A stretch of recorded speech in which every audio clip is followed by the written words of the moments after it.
अस्सलाम वालेकुम वरहमतुल्लाहि वबरकातुहू। तो हम लोग क्या पढ़ रहे हैं बेटे? हम यूनिट नंबर 6 वाटर। हमने कल अपना ये चैप्टर यूनिट स्टार्ट किया है और कल हमने क्या वाटर को डिस्कस किया था कि वाटर क्या है आपके पास, H2O इसका फार्मूला है, केमिकल सब्सटेंस है, ठीक है। किस तरह जो है वाटर आपने देखा था कि मुख्तलिफ रास्तों से गुजरता है, उसमें डिफरेंट टाइप की इम्प्योरिटीज़ ऐड होती हैं। तो आज जो हम अपने टॉपिक को कंटिन्यू करेंगे या आज हम जो है वाटर को क्या डिस्कस करेंगे इसमें कि हम वाटर को डिवाइड कर रहे हैं 2 टाइप्स में। किस किस में? सॉफ्ट में और हार्ड वाटर में। अच्छा, अब ये जो हम वाटर को डिवाइड कर रहे हैं सॉफ्ट एंड हार्ड वाटर में, वो हम किस बेस पे कर रहे हैं कि वाटर के अंदर आपको पता है ना इम्प्योरिटीज़ मौजूद हैं और उन इम्प्योरिटीज़ में मिनरल भी शामिल है, ठीक है। तो on the basis of minerals हम वाटर को डिवाइड कर रहे हैं 2 टाइप्स में, सॉफ्ट वाटर और हार्ड वाटर। सुना भी होगा आपने मीठा पानी और खारा पानी। अच्छा जी, अब हम इसे सॉफ्ट वाटर क्यों कह रहे हैं और इसे हार्ड वाटर क्यों कह रहे हैं? ये भी आपको पता है कि वाटर डिफरेंट पर्पसेस में यूज़ होता है, कुकिंग है, वॉशिंग है, प्लांटिंग है। तो यहाँ हम स्पेशली वाटर को डिस्कस कर रहे हैं वॉशिंग पर्पस के अकॉर्डिंग, ठीक है। ये देखिए सॉफ्ट वाटर में क्या बता रहे हैं, it easily forms lather with soap. ऐसा पानी जो क्या करे, साबुन के साथ आराम से झाग बना ले, इजीली झाग प्रोड्यूस करे, लेदर प्रोड्यूस करे, उस वाटर को क्या कहा है? Soft water. हार्ड वाटर क्या है? It does not easily forms lather with soap, यानी हार्ड वाटर वो पानी है कि जो सोप के साथ इजीली लेदर की या झाग की फॉर्मेशन ना करे।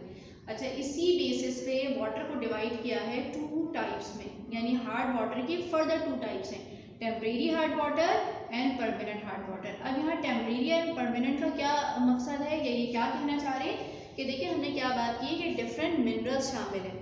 तो कुछ मिनरल्स ऐसे होते हैं कि जो वाटर से इजीली रिमूव हो जाते हैं, ठीक है। कुछ ऐसे कंपाउंड्स हैं जो वाटर में मौजूद होते हैं लेकिन वो इजीली रिमूव हो जाते हैं, तो ऐसे वाटर को हम कहते हैं टेम्परेरी हार्ड वाटर। और कुछ ऐसे कंपाउंड्स होते हैं वाटर के अंदर मौजूद जो इजीली वाटर में से रिमूव नहीं होते, तो इस बेस पे वाटर को हम क्या कह देते हैं? Permanent hard water. चलिए अब यहाँ देख लीजिए, हमारे पास हार्ड वाटर के एडवांटेज भी हैं और डिसएडवांटेज भी हैं। क्या फ़ायदा है इसका? Good for bones and teeth because it contain dissolve calcium compound. अब ये जो हार्ड वाटर है इसके अंदर डिफरेंट कैल्शियम के कंपाउंड्स मौजूद हैं और आप बहुत अच्छी तरह जानती हैं कि जो कैल्शियम है वो हमारे दांतों और हड्डियों के लिए फ़ायदेमंद है, ठीक है। इसके अलावा मिनरल्स की वजह से वाटर के अंदर टेस्ट भी आता है, तो ये जो आपके पास हार्ड वाटर है ये वाटर को टेस्ट भी देता है। अच्छा, इसी के कंपैरिजन में इसके डिसएडवांटेजेस देख लीजिए। It leaves scale in kettles, hot water pipes and boiler. ये क्या करता है कि आप अगर किसी के घर में खारा पानी आता हो तो उसकी ऑब्जर्वेशन होगी कि जो बर्तन वगैरह जिसमें हम हार्ड वाटर इस्तेमाल करते हैं यानी कुकिंग के लिए, तो आप देखिए उसमें वाइट कलर की लेयर्स फॉर्मेशन हो जाती है। और ये जो हार्ड वाटर है ये बर्तनों को भी जल्दी ख़राब कर देता है, पाइपलाइंस को भी गला देता है जल्दी, इसी तरह कपड़ों को भी। खाना भी इसमें पकाएं तो बहुत जल्दी खाना नहीं पकता, यानी ये गलाने में भी टाइम लेता है। अच्छा, दूसरा क्या है इसका disadvantage? It needs more soap to lather than soft, ठीक है। तो क्या आपको हार्ड वाटर अगर हम इस्तेमाल कर रहे हैं तो हमें क्या चाहिए? हमें ज़्यादा सोप हमारा यूज़ होगा क्योंकि झाग नहीं बनते ना, आपने अभी पढ़ा कि इजीली जो है लेदर की फॉर्मेशन नहीं करता। किससे ये कंपैरिजन कर रहे हैं इसका? सॉफ्ट वाटर से। अच्छा जी, चलिए अब हम आगे पढ़ते हैं कि भाई ये जो टेम्परेरी हार्डनेस है और परमानेंट हार्डनेस है ये कौन से कंपाउंड्स की वजह से वाटर के अंदर आती है, ठीक है। इसकी मेन कॉज क्या है टेम्परेरी हार्डनेस की या टेम्परेरी हार्ड वाटर की? It is due to the presence of dissolve calcium hydrogen carbonate. ये कह रहे हैं कि मेनली जो आपके पास टेम्परेरी हार्ड वाटर है उसमें कैल्शियम हाइड्रोजन कार्बोनेट ये कंपाउंड मौजूद होगा, ठीक। अच्छा, अब इसको हम किस तरीके से हार्ड वाटर को, टेम्परेरी हार्ड वाटर को सॉफ्ट में कन्वर्ट कर सकते हैं? Method to remove temporary hardness. क्या आपके पास मेथड है कि टेम्परेरी हार्ड वाटर को आप क्या करेंगी? बॉईल करेंगी तो वो कन्वर्ट हो जाएगा किसमें? सॉफ्ट वाटर में। क्या मौजूद है इसमें? कैल्शियम हाइड्रोजन कार्बोनेट है बॉईल करने से। अच्छा, ये जो कैल्शियम हाइड्रोजन कार्बोनेट है ये वाटर के अंदर कैसा होता है? डिजॉल्व फॉर्म में होता है और सॉल्युबल होता है। अगर हम इसे फिल्टर पेपर से फिल्टर करें, ठीक है, अगर हम इसे फिल्टर करते हैं तो ये चूँकि वाटर के अंदर सॉल्युबल है तो ये फ़िल्टर पेपर से सेपरेट नहीं होता, इसलिए फ़िल्ट्रेशन का प्रोसेस हम इसके लिए यूज़ नहीं करते, बल्कि हम क्या करते हैं, इसको कन्वर्ट कराने के लिए, टेम्परेरी हार्डनेस को ख़त्म करने के लिए हम इस वाटर को बॉईल करते हैं। बॉईल करने से क्या होगा, जो आपके पास कैल्शियम हाइड्रोजन कार्बोनेट है ये कन्वर्ट हो जाता है कैल्शियम कार्बोनेट में। ये भी कैल्शियम का कंपाउंड है, लेकिन ये कैसा कंपाउंड है, ये वाटर के अंदर सॉल्युबल नहीं होता। ठीक है, तो जब ये कंपाउंड आपके पास वाटर में सॉल्युबल नहीं होता, आप बॉईल करती हैं और बॉईल करने के बाद आप उस वाटर को फिल्टर कर लें, तो आपका जो हार्ड वाटर है, टेम्परेरी हार्ड वाटर, वो किस में कन्वर्ट हो रहा है, सॉफ्ट वाटर में। और कौन सा मेथड अप्लाई किया आपने, क्या करा, सिर्फ बॉईल किया है। ठीक, चलिए जी, अब हम नेक्स्ट अपने टॉपिक की तरफ बढ़ रहे हैं, परमानेंट हार्डनेस। परमानेंट हार्डनेस की कॉज क्या है, it is due to the presence of dissolve chemicals such as calcium and magnesium compounds. अच्छा, ये देखिए, यहाँ भी आपके पास कैल्शियम कंपाउंड था और परमानेंट हार्डनेस में भी आपके पास कैल्शियम और मैग्नीशियम के कंपाउंड्स हैं, लेकिन कौन कौन से हैं यहाँ, specially calcium sulphate and magnesium sulphate आपके पास ये कंपाउंड्स हैं। और ये जो आपके पास परमानेंट हार्ड वाटर है, हम इसको भी सॉफ्ट वाटर में कन्वर्ट करवा सकते हैं, लेकिन इसके लिए जो मेथड यूज़ होते हैं तो वो बहुत आसान नहीं होते, या हम ये कह सकते हैं कि permanent hard water easily soft water में कन्वर्ट नहीं होता। ओके, देखिए, scums forms when these compounds react with soap producing insoluble products that floats on water. आपने कभी फटा हुआ दूध देखा है, उसमें सॉलिड और लिक्विड पार्ट अलग हो जाता है, तो ये जो स्कम्स है ना, ये भी कुछ इसी टाइप की फॉर्मेशन होती है जब हार्ड वाटर, कौन सा वाला, परमानेंट हार्ड वाटर रिएक्ट करता है सोप के साथ, तो वो स्कम्स को प्रोड्यूस करता है, बजाय इसके कि वो क्या प्रोड्यूस करता, लेदर या सोप प्रोड्यूस करता। और ये जो स्कम्स हैं, ठीक है, वो लेदर प्रोड्यूस नहीं कर रहा, बल्कि क्या प्रोड्यूस कर रहा है, स्कम्स प्रोड्यूस कर रहा है, और ये कहाँ फ्लोट करते हैं, वाटर के ऊपर। ठीक है, चलिए जी, अब हम नेक्स्ट मूव कर रहे हैं अपने टॉपिक की तरफ, where does hardness come from. अब आपने पढ़ लिया कि भाई वाटर है और वो हार्ड, टेम्परेरी हार्डनेस भी है और उसमें परमानेंट हार्डनेस भी है। अब ये हार्डनेस आ कहाँ से रही है, या वाटर किस वजह से जो है वो इसमें हार्डनेस प्रोड्यूस हो रही है या कॉज हो रही है। हमने क्या कहा था कि रेन वाटर क्या होता है, हमारा प्योरेस्ट फॉर्म ऑफ वाटर है। जब ये रेन वाटर एटमॉस्फेयर से गुजरता है तो उसमें आपने कल भी पढ़ा था कि डिफरेंट गैसेज होती हैं, तो यहाँ इसमें कार्बन डाइऑक्साइड क्या हो जाएगी, डिजॉल्व हो जाएगी। ठीक है, एयर के अंदर डिफरेंट गैसेज हैं, तो कार्बन डाइऑक्साइड डिजॉल्व हो जाएगी रेन वाटर में, और जब कार्बन डाइऑक्साइड वाटर के साथ रिएक्ट करती है तो ये वीक एसिड की फॉर्मेशन करती है, जिसे हम कार्बोनिक एसिड कहते हैं। अब ये वीक सॉल्यूशन बन गया। अब ये जो वीक सॉल्यूशन है या वाटर है जिसके अंदर एसिड मौजूद है, ये मुख्तलिफ रास्तों से होता हुआ गुजरेगा, ज़मीन से, रॉक से। ठीक, तो आपको मालूम है कि ये जो रॉक्स होती हैं, चट्टानें, इसमें डिफरेंट टाइप के मिनरल्स मौजूद हैं। स्पेशली हम किसकी बात कर रहे हैं, हम बात कर रहे हैं लाइमस्टोन या चॉक की, जिसका मेन कंपाउंड क्या होता है, कैल्शियम कार्बोनेट होता है। जब ये वाटर जो कौन सा है, एसिडिक सॉल्यूशन, या वो वाटर जिसमें एसिड मौजूद है कुछ क्वांटिटी में, ये पास हो रहा है या गुजर रहा है ग्राउंड या रॉक से, तो अब इसमें क्या मौजूद है, कैल्शियम कार्बोनेट। इस तरीके से ये सारे डिफरेंट कंपाउंड्स आपस में रिएक्ट करते हैं और क्या बना देते हैं, कैल्शियम बाइकार्बोनेट या कैल्शियम हाइड्रोजन कार्बोनेट। और ये जो कैल्शियम हाइड्रोजन कार्बोनेट है, ये वाटर के अंदर सॉल्युबल है, और ये वो रीज़न है जिसकी वजह से वाटर क्या हो जाता है, आपका हार्ड हो जाता है। ठीक है, तो इस तरह हमने देखा कि किस तरह वाटर जो है वो डिफरेंट रास्तों से गुजरते हुए, डिफरेंट जगहों से गुजरता हुआ हार्ड हुआ। अब हम नेक्स्ट पढ़ते हैं, हमारे पास क्या है, इम्प्योरिटीज़ इन वाटर। अब वाटर के अंदर सिर्फ मिनरल्स तो मौजूद नहीं है ना, और भी बहुत सारी चीज़ें मौजूद हैं। क्या क्या इम्प्योरिटीज़ हो सकती हैं, वाटर के अंदर मौजूद है bacteria, mud, sand, salt, minerals, remains of dead plants and animals. अच्छा, देखिए, इम्प्योरिटीज़ का क्या मतलब होता है कि अनवांटेड सब्सटेंसेस, यानी ये सब सब्सटेंसेस हमें वाटर में नहीं चाहिए, तो इसलिए हम इन्हें क्या नाम दे रहे हैं, इम्प्योरिटीज़ का नाम दे रहे हैं।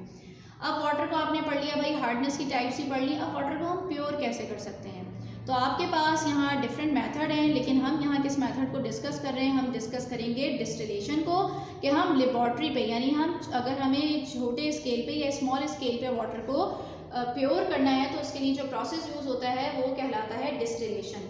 और कल हमने जो टॉपिक डिस्कस किया था उसमें हमने डिस्टिलेशन ही पढ़ा था, अगर आप इसको रिलेट कर सकें तो। चलिए हम पहले इसे पढ़ लेते हैं, फिर हम देखते हैं। Water is heated to form steam, कि वाटर को हम क्या करेंगे, हीट करेंगे और वाटर कन्वर्ट हो जाएगा लिक्विड स्टेट से गैशियस स्टेट में।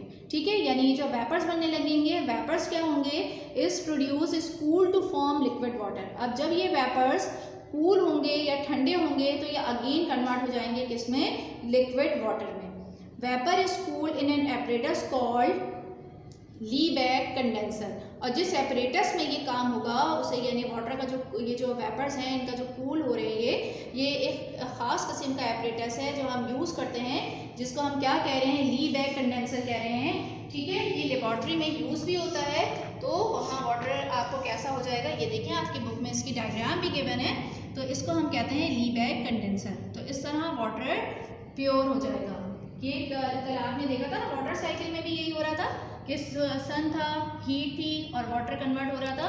तो वो क्या है आपके पास, नेचुरल मेथड है, और ये क्या है आपके पास, ये आपके पास स्मॉल स्केल पे मेथड है। ठीक है, डायग्राम आप देखिए, ये देखें कि आपके पास कौन सा वाटर है, इम्प्योर वाटर। इस इम्प्योर वाटर को हम क्या कर रहे हैं, हीट करा रहे हैं। ठीक है, हीट होने से ये वेपराइज फॉर्म में आएगा, इसके वेपर्स बनेंगे और फिर ये वेपर्स जो हैं वो लीबैक कंडेंसर के थ्रू क्या हो जाएंगे, दोबारा से क्या लिक्विड की फॉर्मेशन कर देंगे।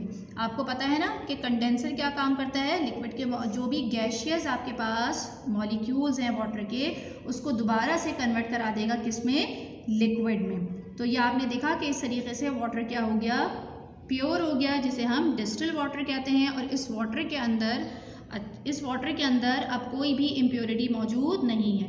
ठीक है, क्या है इसका प्रोसेस, इम्प्योर वाटर लिया, उस वाटर को आपने हीट करवाया, हीट कराने के बाद उसके वेपर्स फॉर्म हुए और ये जो वेपर्स हैं ये क्या होंगे, फिर कूल होंगे। जब ये वेपर्स कूल होंगे बाय दिस एपरेटस, तो ये क्या बन जाएगा, वाटर में कन्वर्ट हो जाएगा और ये वाटर कैसा होगा, डिस्टिल होगा, जिसमें कोई भी इम्प्योरिटी मौजूद नहीं होगी। ठीक है, लेकिन बेटे हम ये जो डिस्टिल वाटर है इसको हम पीने में इस्तेमाल नहीं करते क्योंकि इसके अंदर कोई भी मिनरल्स मौजूद नहीं है, जबकि हमें मिनरल्स की रिक्वायरमेंट है। ये डिस्टिल वाटर कहाँ यूज़ होता है, हाँ अगर आपने कॉमन ऑब्जर्वेशन हो आपकी तो आपको पता होगा कार की बैटरीज़ में या यूपीएस की बैटरी में यूज़ होता है। इसके अलावा ये लेबॉर्ट्री में यूज़ होता है डिफरेंट केमिकल रिएक्शंस में। ठीक है, अच्छा जी, अब हम अपने कल के क्वेश्चन की तरफ आते हैं। कल मैंने आपको प्रॉपर्टीज़ पढ़ाई थी प्योर वाटर की, और उसमें एक प्रॉपर्टी क्या थी, pure water is a bad conductor of electricity, यानी जो प्योर वाटर है वो इलेक्ट्रिसिटी को कंडक्ट नहीं करता। लेकिन आपसे क्या कहा जाता है कि भाई जब बारिश हो तो बैल नहीं बजानी, क्यों, क्योंकि करंट लग जाएगा। जबकि आपको ये बात पता है, हमने ये भी कल ही डिस्कस किया था कि रेन वाटर कैसा होता है, प्योरेस्ट फॉर्म ऑफ वाटर होता है। लेकिन आप जानते हैं कि रेन वाटर जब डिफरेंट रास्तों से गुजर रहा होता है तो अपने अंदर मिनरल्स को एब्जॉर्ब कर लेता है या डिसॉल्व करवा लेता है, जिसकी वजह से रेन वाटर प्योर नहीं रहता, बल्कि वो कैसा हो जाता है, due to the presence of impurities वो इम्प्योर हो जाता है। अब वो वाटर जब इलेक्ट्रिसिटी या बैल के ऊपर लगेगा तो वो क्या करेगा, अपने अंदर से इलेक्ट्रिसिटी को कंडक्ट करवाएगा और करंट लगने का ख़तरा रहता है। ठीक है, तो इस वजह से आपको मना किया जाता है कि बारिशों में गीले हाथ से आपने बिजली के जो बटन है या स्विच है उनको टच नहीं करना। तो कल वाली जितनी भी प्रॉपर्टीज वीडियो वो सब की सब किसकी थी, प्योर वाटर की थी। ठीक है, प्योर वाटर कौन कौन सा है, एक तो रेन वाटर है आपके पास डिस्टिल वाटर है, तो याद रखिएगा इन बातों को। ठीक है, चलिए जी, अब हम आ जाते हैं अपने आज के होमवर्क की तरफ। क्या है हमारा homework, learn and write question number 1। और 1 के कौन से पार्ट हैं, D, E, G and H from unit number 6। ठीक है, अब देखते हैं बुक में हमारे पास ये क्वेश्चन कहाँ मौजूद हैं। पेज नंबर 58 पे ये क्वेश्चन मौजूद है और आपने ये याद भी करने हैं और लिखने भी हैं। कौन कौन से हैं आपके पास डी है और आपके पास ई है, जी है और एच है। ठीक है, क्या है आपके पास, D, what is hard water, और आपके पास नेक्स्ट क्या है, E, what causes the hardness of water, यानी आपको कॉजेज बतानी है हार्डनेस की। इसके अलावा आपके पास जी है, what are some of the common impurities in water. ठीक है, कॉमन इम्प्योरिटीज़ आप बताएंगी। और लास्ट क्वेश्चन कौन सा है, how can water be purified in the laboratory. तो आज जो हमने टॉपिक डिस्कस किए हैं देखें उन सब में यही वाले क्वेश्चन हैं जिनके आंसर्स मौजूद हैं। चलिए जी, अब हम आते हैं अपने जर्नल की तरफ कि जर्नल में आपको ये काम किस तरह करना है। ये देखिए, व्हाट इज़ हार्ड वाटर, आपको इसकी डेफिनेशन देनी है डेफिनेशन स्टाइल में, फिर आपको कॉजेज़ बतानी है हार्डनेस की, तो आप इसमें हेडिंग डाल के पॉइंट वाइज इसको लिख लेंगी। ठीक है, ये हो गया आपके पास फिर आपके पास नेक्स्ट क्या पूछा हुआ है, वाटर को प्योरीफाई करना है लेबॉर्ट्री में, तो purification of water in laboratory इसी तरीके से आप करेंगी हेडिंग डाल के और फिर ये प्रोसीजर देंगी। और आपसे नेक्स्ट क्वेश्चन क्या पूछा हुआ है, इम्प्योरिटीज़ इन वाटर, तो ये आप इम्प्योरिटीज़ इन वाटर बता देंगी। उम्मीद है आज का लेक्चर आपकी समझ में आ गया होगा और आप लर्निंग के साथ साथ अपना वर्क भी कंप्लीट कर रही होंगी। नेक्स्ट वीडियो तक अल्लाह हाफ़िज़।